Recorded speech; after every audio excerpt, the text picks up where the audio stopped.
ये है कि आपको पता होना चाहिए कि आपके लिए सही क्या है और गलत क्या है। आपको पता होना चाहिए कि आप जो है वो जो निर्णय ले रहे हो सोच समझ के, वो कोई भी एरा गिरा के आपका प्रभावित ना करे। आप जो विषय वस्तु पढ़ रहे हैं उसके ऊपर आप भरोसा कर सके, कोई भी आके आपका अपनी विषय वस्तु पे अविश्वास उत्पन्न ना करे। समझदार वो होता है जिसको पढ़ने के तौर तरीके पता होते हैं कि किस तरह से चीजें करूंगा तो मैं रिजल्ट निकाल सकता हूँ। आज नहीं तो कल, एक साल नहीं तो 2 साल बाद, लेकिन रिजल्ट मिल जाता है। तो मेहनत के साथ साथ में समझदारी होना बहुत ज्यादा जरूरी होता है।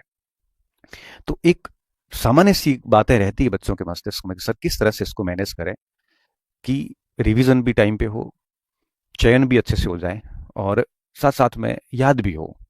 देखो, हर व्यक्ति के, हर स्टूडेंट की दिमाग की एक क्षमता होती है, और अगर आपको सब कुछ याद हो और आप कभी भूलो ही नहीं, तो ये आपके लिए बहुत दर्दनाक हो सकता है, क्योंकि व्यक्ति को बुरी चीजें भूलनी पड़ती है, अच्छी चीजें याद रखनी पड़ती है। इसलिए स्मृतियों की इतनी अधिकता अगर होगी और विस्मृत होने की विशेषता नहीं होगी तो व्यक्ति परेशान होगा। इसलिए सृष्टि ने नियम बनाया है कि हर व्यक्ति भूलता है, चाहे आप हो चाहे मैं हूं, और ये साइकिल रहता है। लगभग लगभग किसी भी विषय वस्तु को अगर आप वापस नहीं देखते हैं तो वो 20-21 दिन के बाद में धुंधली होनी शुरू हो जाती है। इसलिए मैं कई बार कहता हूं ना कि जब भी आपकी परीक्षा हो, उससे 15 दिन पहले एक बार पूरे सिलेबस एक बार आंखों से निकाल लो। कॉन्फिडेंस भी आता है, एक्यूरेसी भी आती है। तो भूलने की प्रवृत्तियां सब में ही है। इस सृष्टि में ऐसा कोई व्यक्ति नहीं जिसको एक बार पढ़ने के बाद वापस नहीं पढ़ना पड़ता। तो सब भूलते हैं, तो आपको ये चिंता नहीं करनी केवल आप भूलते हैं, सब भूलते हैं। किसी को भी स्थायी याद नहीं होता। 20-21 दिन का साइकिल है, इस साइकिल में याद रहता है, उसके बाद वापस धुंधला पड़ता है, और 1-2 महीने नहीं देखा तो हम भूल जाते हैं। बिल्कुल तथ्य ऐसे लगने लगते हैं जैसे पढ़े हुए भी है, नहीं पढ़े हुए भी है। तो एक विद्यार्थी को किस तरह से इन सारी चीजों को अच्छे से मैनेज करना चाहिए? देखो, मैं मानता हूं कि एक अच्छी प्लानिंग होनी बहुत जरूरी है। आपको, एक स्टूडेंट को अपनी तैयारी शुरू करने से पहले एक बढ़िया योजना बनानी चाहिए। देखो, योजनाओं के बिना आप लक्ष्य विहीन हैं। आपके पास में बढ़िया प्लानिंग होना चाहिए कि जैसे अभी आप वरिष्ठ अध्यापक की तैयारी कर रहे हो, या अध्यापक की कर रहे हो, या व्याख्याता की कर रहे हो, तो आपके पास एक प्रॉपर प्लानिंग होनी चाहिए कि मुझे किस तरह से काम करना है कि एटलीस्ट 3-4 बार सिलेबस पूरा हो जाए, और बहुत सारा रिवीजन हो जाए, बहुत सारा आपकी प्रैक्टिस हो जाए। ये सारी चीजें आपको पहले से एक बढ़िया से योजना बनानी है। देखो, योजना बनाएंगे तभी अपन योजना लागू कर पाएंगे। अगर योजना बनाई ही नहीं है तो लागू क्या कर पाओगे? भले ये योजना आप दिमाग में बनाओ। जैसे जैसे मैं मान लो फर्स्ट ग्रेड की तैयारी कर रहा होता अभी, या सेकंड ग्रेड की कर रहा होता, तो मुझे पता मेरे पास में अभी 7 महीने हैं, या 8 महीने हैं, या 4 महीने हैं। तो मैं ऐसी प्लानिंग करता कि भाई पहले 4 महीने मुझे एक बार ये कोर्स पूरा, कम से कम 4 महीने में, अधिकतम सॉरी, पूरा कर लूंगा। उसके बाद मैं ये करूंगा, उसके बाद ये करूंगा, ऐसे करके। और परीक्षा से पहले मैं एक बार, 15 दिन पहले एक बार फिर कोर्स पढ़ लूंगा। इस तरह से एक अच्छी प्लानिंग पहले आप करिए। प्लानिंग कर ली, प्लानिंग में क्या चीजें ध्यान रखनी है कि एटलीस्ट 3 से 4 बार सिलेबस हो। प्लानिंग में क्या ध्यान रखना है कि खूब सारा रिवीजन हो। और प्लानिंग में क्या ध्यान रखना है कि खूब सारी प्रैक्टिस हो, क्योंकि बिना रिवीजन और प्रैक्टिस के कभी भी कोई भी विद्यार्थी सफल नहीं हो सकता। क्योंकि एक बार पढ़ने से आपको फ्रूट नहीं मिल पाएगा। एटलीस्ट 3 से 4 बार, 5 बार पढ़ते हैं और उसकी खूब सारी प्रैक्टिस करते हैं, तब जाके हमें पता चल पाता है कि वास्तव में किस तरह से चीजें हैं वो परीक्षा में आती है, और किस तरह से हम उसका उत्तर निकालने में सक्षम होते हैं। तो एक बढ़िया प्लानिंग कीजिए। उसके बाद क्या करना है आपको? अच्छे से पाठ्यक्रम का हर एक पॉइंट याद कीजिए कि पाठ्यक्रम में क्या है और क्या नहीं है। हमें टेक्निकल टीम कई बार बताती है कि सर 10 में से 5-6 फोन ऐसे होते हैं बच्चों के, कोर्स लिए हुए बच्चों के, जिनको ये नहीं पता कि सिलेबस क्या है। मुझे बड़ा दुख होता है कि आप व्याख्याता की तैयारी कर रहे हैं, आप वरिष्ठ अध्यापक की तैयारी कर रहे हैं, और आपको नहीं पता कि सिलेबस में क्या है और क्या नहीं। पाठ्यक्रम अच्छे से पता हो, और उसके बाद में एक सीमित सी लिमिटेड सामग्री जो है वो आप जो है वो आपके यूं कहिए कि सामग्री हो, और सामग्री कैसी हो? बहुत लिमिटेड हो। बहुत अधिक सामग्री नहीं, बहुत लिमिटेड सामग्री हो। कम से कम सामग्री आपके पास में होनी चाहिए ताकि आप उसको रिवीजन कर सको। तो देखो, पाठ्यक्रम बढ़िया पढ़ लिया, सिलेबस पढ़ लिया, और उसकी सामग्री को चयन कर लिया, फिर भटकना नहीं है। क्योंकि आप कहीं पे भी जाओगे, जैसे लाइब्रेरी चले गए, लाइब्रेरी में पास बैठा हुआ बच्चा जो है वो आपको भटका देगा। वो कहेगा ये किताब काम की नहीं है, आप ये लेके आ जाओ। क्यों? वो कौन तय करने वाला? वो तो खुद संघर्ष कर रहा है। उसको तो खुद को नहीं पता कि परीक्षा कैसे पास करनी है। और अगर मान लो कर भी ली है, तो जरूर थोड़ी किसी ने परीक्षा पास कर ली वो सबसे वो बताएगा, वो सारा सही बताएगा। हमने तो टॉपर्स को बिकते हुए देखा है। यहाँ तक कि लोग सिलेक्शन के बाद अलग भाषा बोलनी शुरू कर देते हैं, पढ़ते कहीं और से, बताते कुछ और है। और मैंने चयनित स्टूडेंट्स जितने भी हुए हैं, हम बहुत नजदीक से उनको नोटिस करते हैं। हम देखते हैं कि पढ़ क्या रहे होते हैं, नौकरी के बाद वो क्या अलग ही बताते हैं। तो क्यों भरोसा करना किसी के ऊपर? आपने अगर सामग्री अपनी चयन कर ली है तो उसको भगवान मानिए और उसके ऊपर आप अंधे तरीके से लग जाइए।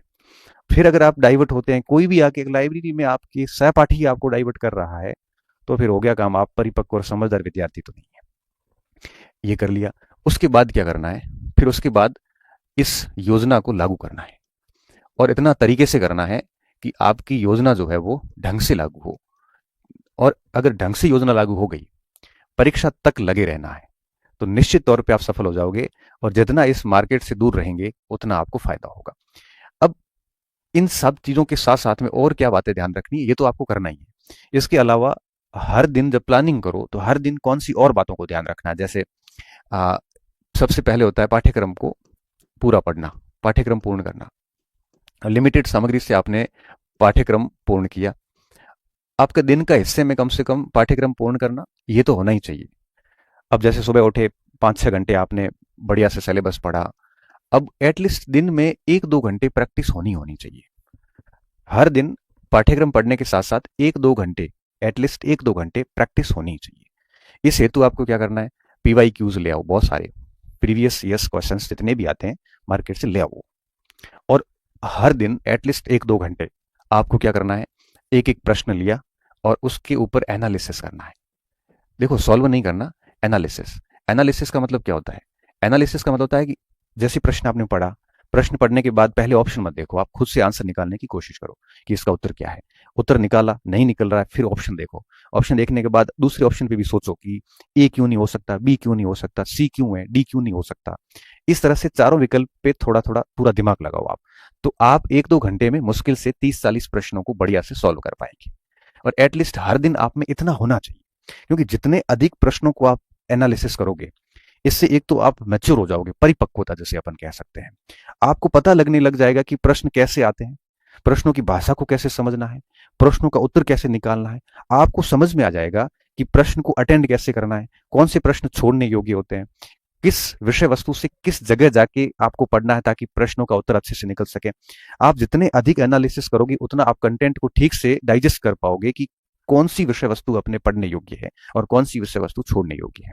जितना अधिक एनालिसिस होगा उतना ही आपको अपनी पाठ्य वस्तु के ऊपर या जो आपके पास में आपकी जो सामग्री है उस पर आपका भरोसा बढ़ता जाएगा। इसलिए कहते हैं कि बहुत जरूरी होता है एनालिसिस करना, और डेली 1-2 घंटे। मैं तो कहता हूं टेस्ट सीरीज इतनी जरूरी नहीं है जितना पुराने प्रश्न जो है। पुराने प्रश्न का तात्पर्य ये नहीं है कि फर्स्ट ग्रेड की तैयारी करें तो केवल फर्स्ट ग्रेड। अरे पुराने प्रश्न का तात्पर्य है जैसे आप सब्जेक्ट की तैयारी कर रहे हैं तो उस सब्जेक्ट के जितने भी पेपर है, चाहे यूपी ने लिया हो, चाहे मध्य प्रदेश ने लिया हो, चाहे यूजीसी ने लिया हो, सारे पेपर्स लाइए और उनका एनालिसिस करिए। एटलीस्ट दिन में 1-2 घंटे तो ये काम करना ही चाहिए।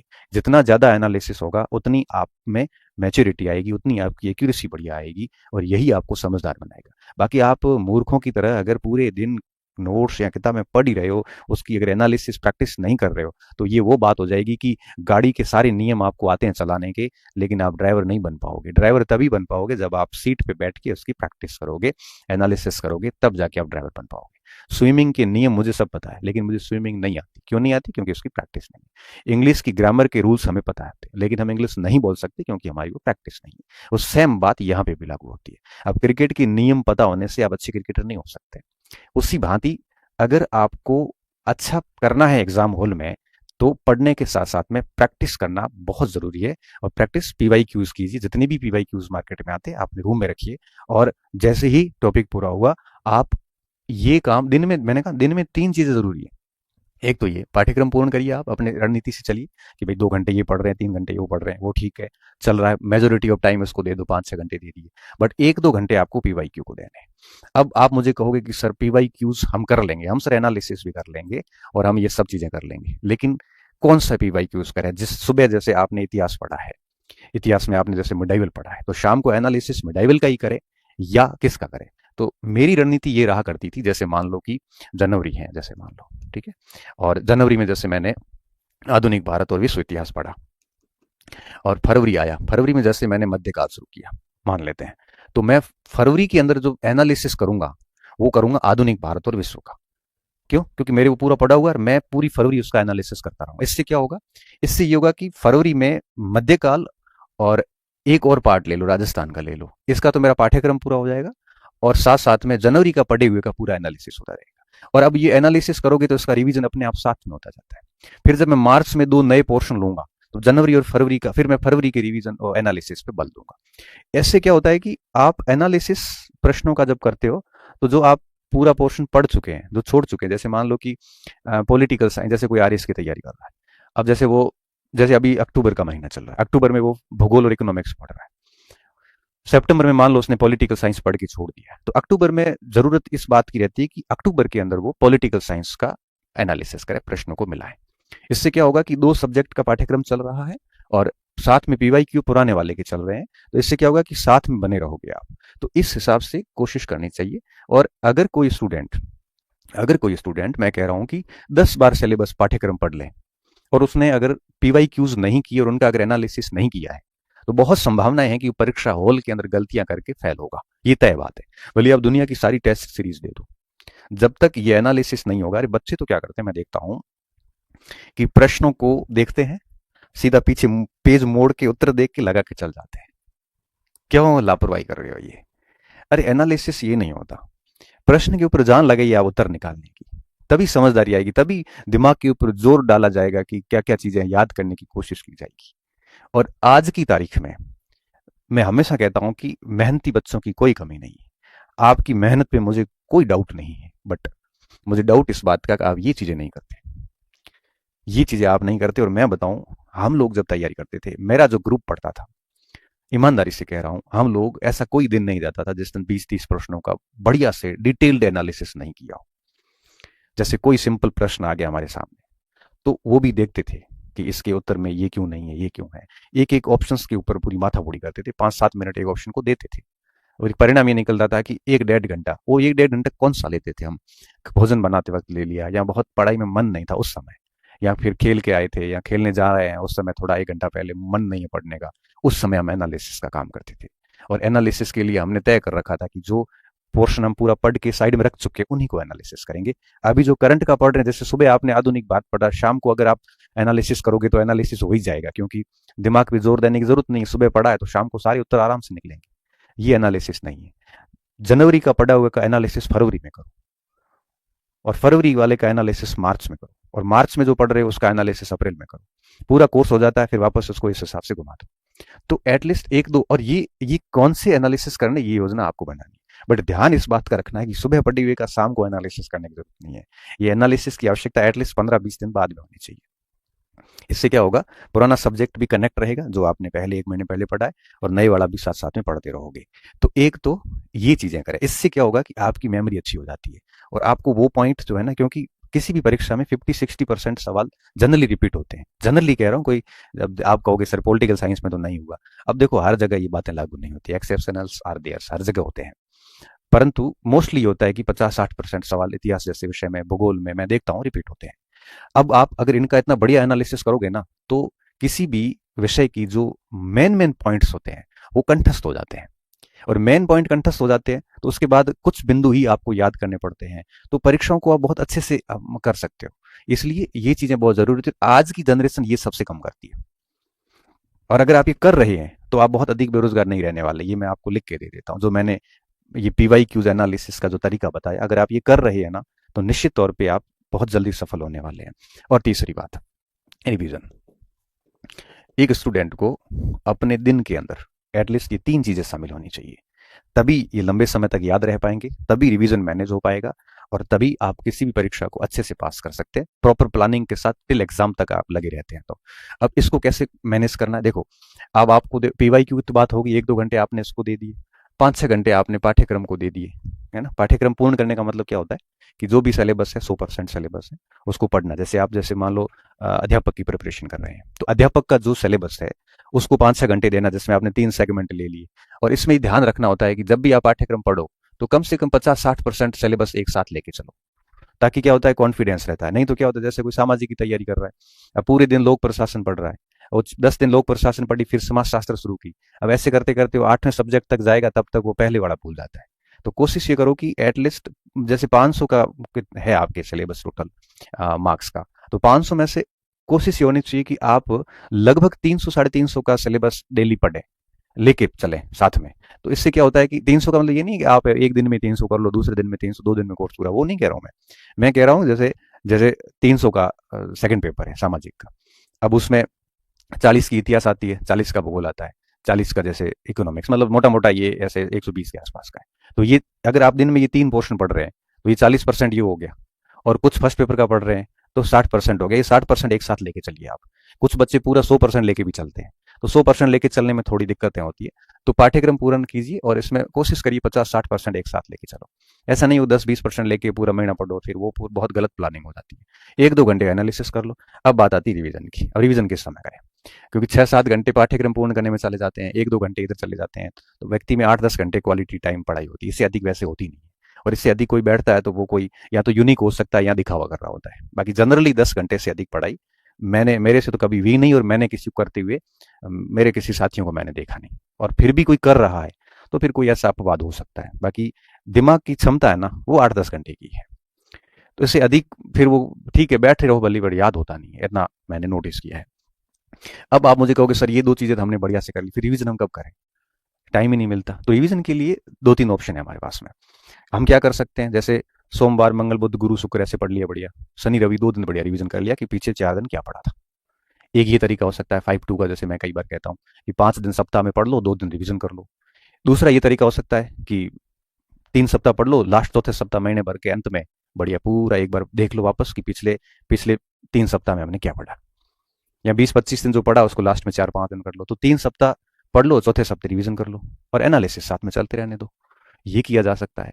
और डेली रिवीजन का कोई मतलब, आप सुबह पढ़ो शाम को रिवीजन करो, ये तो फिर मूर्खता है, कोई मतलब नहीं है। हाँ ये है कि 5 दिन वीक में पढ़ लिए, 2 दिन रिवीजन कर लिया इन 5 दिनों का। या फिर ऐसे कर लो 21 दिन जो पढ़ा लास्ट, या 21-22 जो भी 3 सप्ताह पढ़ा, वो लास्ट चौथे सप्ताह में उसका पूरा रिवीजन कर लो। तो इससे क्या होता है कि सारे कंटेंट जो है ना वो बेसिकली आपके घूमते जाएंगे। कोशिश ये करनी है कि कोई भी विषय वस्तु ज्यादा से ज्यादा 1-1.5 महीने से अधिक बिना रिवीजन की ना रहे, लगभग नजरों के सामने एक बार आ जाए। हालांकि शुरुआत में ये दिक्कत आती है जब अपन नया नया पाठ्यक्रम पढ़ रहे होते हैं, लेकिन 1-2 बार कोर्स पढ़ने के बाद में ये समस्या फिर नहीं आती। फिर आपको 1-1.5 महीने के अंदर लगभग लगभग सारी चीजें जो है वो कवर हो जाती है। तो इन चीजों का स्पेशली ध्यान रखें। तो छोटी छोटी बातों का ध्यान रखते हैं ना तो बढ़िया अच्छा हो जाता है। अब मैं जब बच्चों से बात करता हूँ और जब उनकी असफलता के कारणों को समझने की कोशिश करता हूँ, तो मैं 2-3 चीजें पाता हूँ। पहली चीज सिर्फ ये मेहनत की कमी कभी नहीं पाई मैंने। पहली चीज ये पाता हूँ कि ये प्रश्नों का एनालिसिस नहीं करते डेली, जो कि 1-2 घंटे करना चाहिए था, और वो भी उसका करना चाहिए था जो पार्ट पूरा कर चुके हो उसका आगे करना चाहिए। ये हम नहीं करते।